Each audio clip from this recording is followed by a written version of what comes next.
Hello again. For those of you who would like a few more minutes of yoga, here is a part 2 video for you.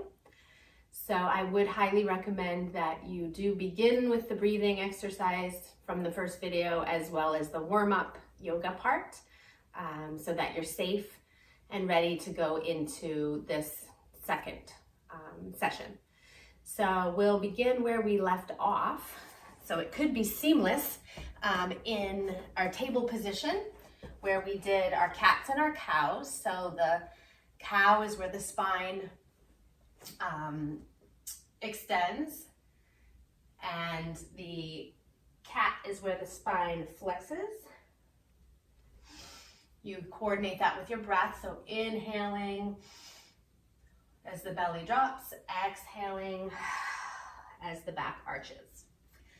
So from here, we'll come back to table and curl our toes under gently. Walking our hands back towards our feet and coming up, we're just gonna pause right here for an intense toe stretch. So our toes stay gripped in our shoes all the time and allowing them to be stretched in the opposite direction is very good for them, but it sure does feel intense. So breathe, one more breath, and then you can release those toes. I'm gonna turn my body this way, but you stay right where you are. So then coming up to kneeling, the shoulders, the hips, and the knees are all in one plane. From here, what we can do is connect with our breath. Staying connected. And then keeping our core nice and engaged. Maybe put the hands on the hips. We're gonna shift our weight into our left knee and gently creep the right leg out to the side. So here we are in gate pose. From here, we can inhale our arms up and exhale. We're gonna do another side stretch. So the right hand comes to the right leg, the left arm extends from the knee all the way up through the arm.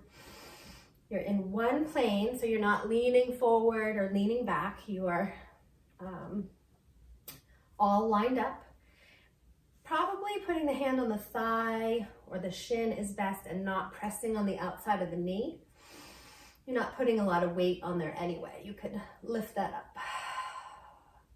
From here, we're gonna go all the way to the other side. So the left arm comes down to the earth, the right arm sweeps up and over. And this is a side stretch from the right toes all the way out through the right fingers.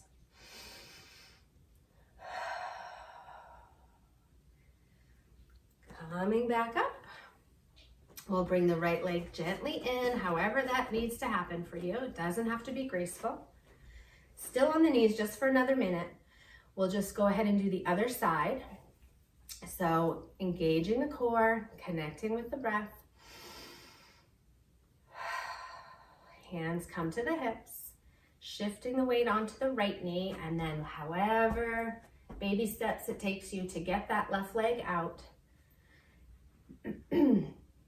You're all in one plane, your core is engaged, and you can inhale those arms up and exhale, coming over for your side stretch to the left. Right arm is reaching, noticing where you feel that stretch and noticing where the breath goes when you open the side of your body. And coming back to neutral, letting the leg come in, however that needs to happen. I think I just lost my battery. It says it's still going, so we're gonna keep going. And coming down off of those knees, right? Ouch. That's enough of that. Next time we can pad our knees if we need to. Usually a couple minutes isn't too bad, but if it is, make sure you take good care of your knees. So from here, let's do some work on our back. So however it's comfortable for you to get down onto your back, gently and slowly, whether you're on a mat or not. So lengthening all the way. So noticing where your bones connect to the earth, and then reaching those hands up over the head, taking a big, long, full body stretch. Connecting with your breath.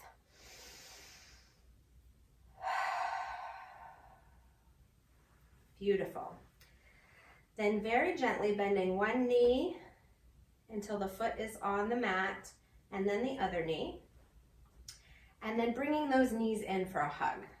So taking your time, bringing them in, giving them a little squeeze. This helps release the lower back. You can rock from side to side, or you could make circles with both your knees. Kind of give your lower back a massage. From here, let just the left leg straighten down the mat. So take some baby steps to get it down there, however is easiest for you or best for your body. Now you have just the right leg that you're hugging. Using your left hand on your right knee, your right arm out to the side, then you can gently, ever so gently, bring your right knee across your body for a very gentle spinal twist. Breathing into that space, only going as far as your body wants to, or if it doesn't feel good or feel right, then come right back. And coming back to your back. We're going to do a trick. We're going to bring this left leg up and then cross the right ankle over it. So your right ankle is on your left thigh, your right knee is drifting away. So from here, you can stay right here and press this right knee away with your right foot flexed. And notice perhaps a stretch in the hips. Or another more intense way to experience this pose is to lift the left foot off the mat. You can reach your hands in behind the thigh and use the right elbow to push the right knee away. So this, you'll feel where this stretches. It's the outside of the right hip for most people. Some people feel it a lot in the inner thighs. Breathing gently, feeling the muscles and the ligaments releasing, and then release your pose. The hips hold a lot of stress, so we do a lot of sitting, so a pose like this is very, very good. So bringing the right knee back into the chest and the left leg out, we're going to extend the right leg up towards the sky. Take both hands to gently support ourselves, engage the core, and then lower the right leg down, down, down. We're still breathing. Our jaw is soft. And the right leg comes all the way down. And then just noticing how that right hip feels in comparison to the left hip, how the right thigh and the whole leg connect with the earth compared to the left leg.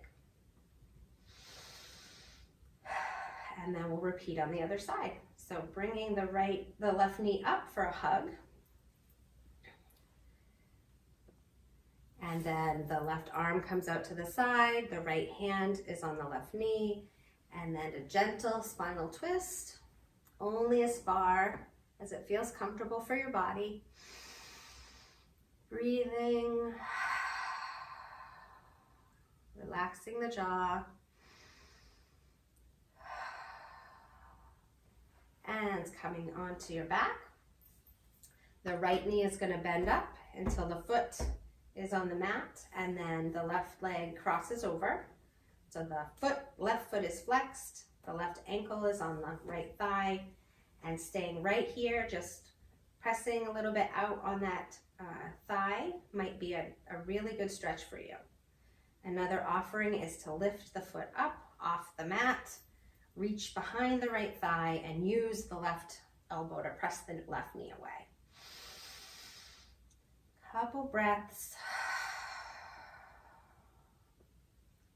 Letting the stretching happen. So the reason it feels like it needs to stretch is because the muscles have been tight for a long time. And we're holding stress in there. So the breath can help encourage the muscles to relax.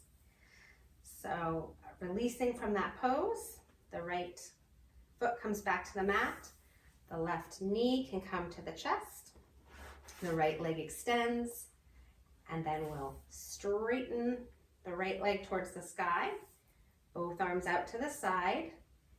Engage your core. And then very gently lower the left leg down to the ground.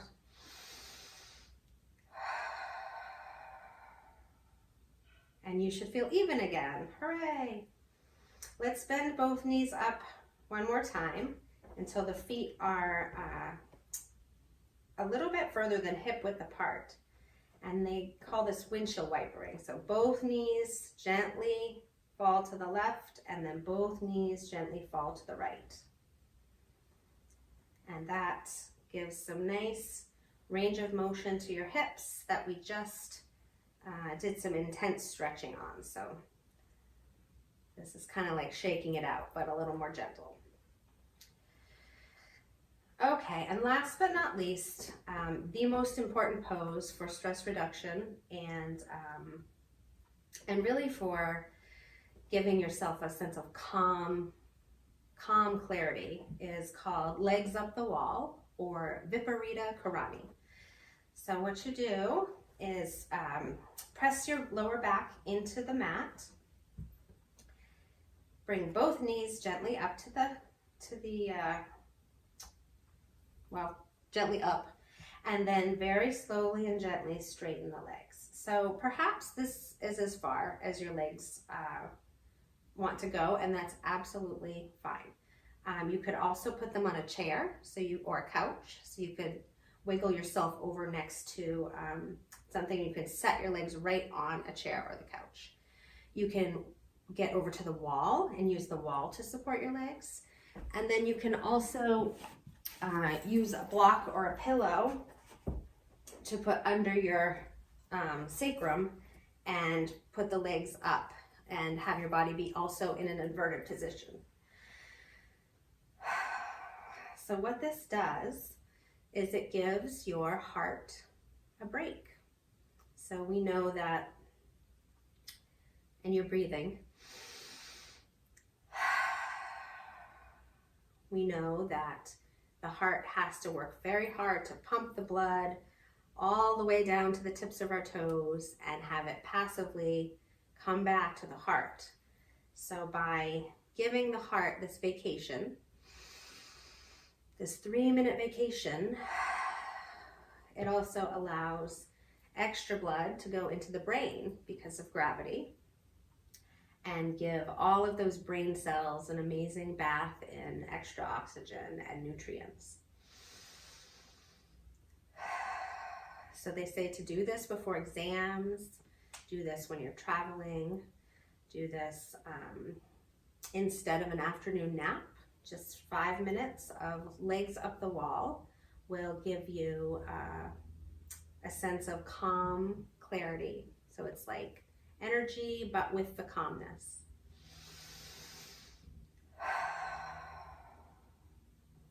So you can hold this for as long as you'd like. I'm gonna come down and remove my block from under my sacrum, roll gently onto my side, and then using my hands, push up back into a seated position. In yoga, we typically end by putting our hands together at heart center, which is not a prayer position in yoga. It's a salutation, so it's connecting to yourself, connecting to your heart, and we say namaste, which means the light in me sees the light in you. And that's my true self, my soul sees your soul. And so thank you so much for joining me. Please let me know if you ever want more of these videos. I am grateful to do them. And I hope that it was very helpful and helped your stress. So namaste.